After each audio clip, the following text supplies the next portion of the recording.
Sidwari Jeju Makau Yawng Nawku Na Aruya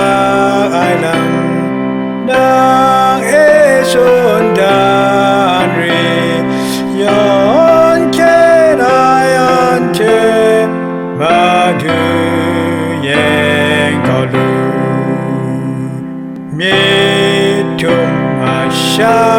matu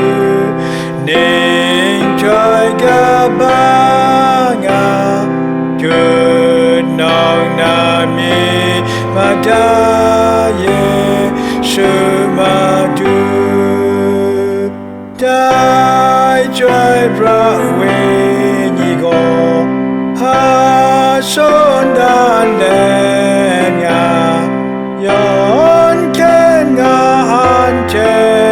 matu Jeju Mahkawn Mangoi san sang sa insin ka peyumu